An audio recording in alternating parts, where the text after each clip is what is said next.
Tiruppur Murugampalayam wires multi sports park மைதானத்தில் தேசிய அளவிலான கிரிக்கெட் போட்டி ஜனவரி 11ஆம் தேதி முதல் நடக்கிறது. ஸ்கூல் ஆஃப் கிரிக்கெட் சார்பில் போட்டி நடத்தப்படுகிறது.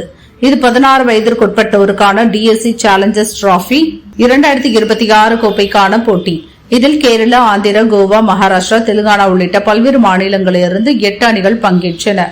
நேற்று நடந்த முதல் போட்டியில் கோவா ஆக்ஸ்போர்ட் அணி மற்றும் புனே அணி மோதியது. டாஸ் வென்ற கோவா அணி முதலில் பேட்டிங் செய்தது.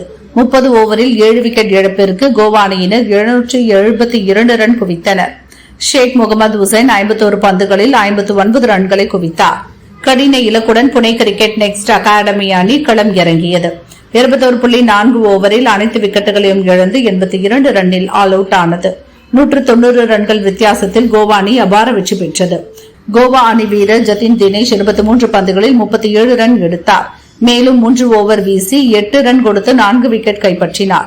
பவுலிங், பேட்டிங் இரண்டிலும் அசத்திய ஜதின் தினேஷ் ஆட்ட நாயகனாக தேர்வு செய்யப்பட்டார். விறுவிறுப்பாக நடைபெற்ற போட்டிகளை அனைவரும் ஆர்வமுடன் கண்டு ரசித்தனர். போட்டி தொடர்ந்து நடக்கிறது.